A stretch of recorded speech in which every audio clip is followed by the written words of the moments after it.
Bhasa continued. Once I was asleep with a celestial nymph in a garden. Suddenly I woke up to find myself floating downstream like a blade of grass. Surprised, I asked the nymph, "What is this?" She explained to me, "There is a moonstone mountain nearby.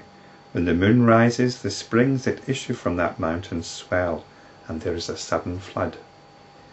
In the supreme delight I experienced in your company, I forgot to warn you of this." Having said this, the nymph took me with her and flew into space without any difficulty. For a period of 7 years from then, I lived with her on the top of Mount Mandara. After this I roamed other worlds in which the people were self-luminous. I saw a world in which there were no directions like east and west, no days and nights, no scriptures and no polemics, no distinctions between gods and demons. Then I became a celestial, by name Amarasoma, and lived for 14 years as an ascetic. Endowed with the boon granted to me by the fire god, I moved in space with extraordinary speed. Somewhere I fell into a great ocean, and somewhere I experienced the sensation of falling through space. Moving about in space was my only occupation. I became fatigued and I slept for a considerable time. While asleep I entered into the world of dreams. There again I experienced various worlds and various objects, and there was great restlessness in me. Whatever my eyes saw, I was there in a moment. From there I saw something else, and there I was again in an instant, regardless of the distance. Thus wandering from one world to another with great speed, I spent many years. But I had not seen the end of the manifestation of ignorance known as the objective universe. For it was an illusion which had somehow got itself firmly rooted in my heart, just as the fear of a ghost gets hold of the heart of a child. However well I realize, this is not real, this is not real. After intense inquiry, the feeling, this is, does not cease. From moment to moment, new experiences of pleasure and pain arise and cease, like the flowing stream of a river. This is our situation, isn't it? I also remember a great mountain peak which shone by its own light, though there was neither the sun nor the moon there.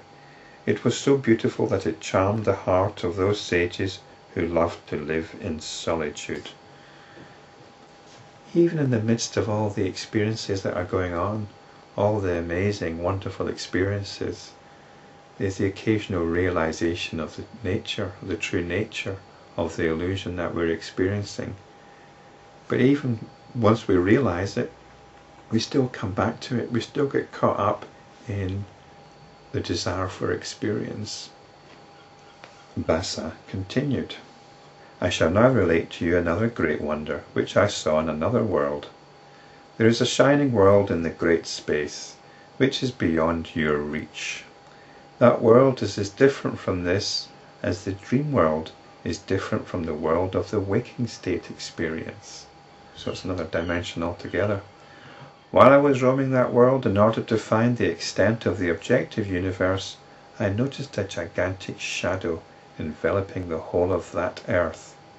As I lifted my eyes to the sky in order to find out what the cause of that shadow might be, I saw an enormous thing looking like a person falling in space and descending upon the world I was in.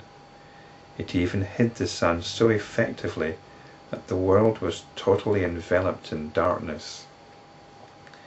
It fell on the earth, even as I was thus gazing at it with awe and wonder. I felt that my end was near, and overcome by fear, I quickly entered into fire. I had worshipped the fire god in very many incarnations, hence the fire god reassured me with the words, "Do not be afraid." I too prayed to the fire god for his protection. The fire god commanded me to ascend his own vehicle, and said, "Let us both go to the world of fire." The fire god then made a small hole in that huge body that had fallen on the earth, and both of us escaped into outer space. It was only from there that we could realize the colossal nature of that body which had fallen on the earth. By its fall it had agitated all the oceans and destroyed all the cities, towns, and forests. It had stopped the flow of the rivers. There was weeping and wailing everywhere. The earth itself was groaning under its weight. Gale-force winds and torrential rains reminded one of the cosmic dissolution. The peaks of the Himalayas had descended into the netherworld. The sun fell on the earth. The entire earth had been shattered. The celestials who were coursing the heavens saw this enormous body and thought that it was another newly created earth, or another half of the universe, or perhaps a portion of space which had fallen from its place. But when I saw it with great attention, I saw that it was made of flesh, and that the entire earth could not even cover a limb in that body. Having seen this, I turned to my tutelary deity, the fire god, and asked him, "Lord, what is this?" The fire god replied, "Child, wait till the disturbances caused by the fall of this corpse subside. I shall then tell you all about it." Then the space around the earth was filled with sages, siddhas, and celestials, the manis and the gods, all of whom had etheric bodies. They bowed their heads and offered a prayer to the Divine Mother Kalaratri. May the Divine Mother, who is endowed with a black body, who consumes the entire universe, who holds the head of Brahma at the tip of her sword, and who wears the garland of the heads of the demons, and who is yet absolutely pure, protect us. So once again we've got the cosmic dissolution. This is when awareness stops looking for new experiences in the illusion of the objective world.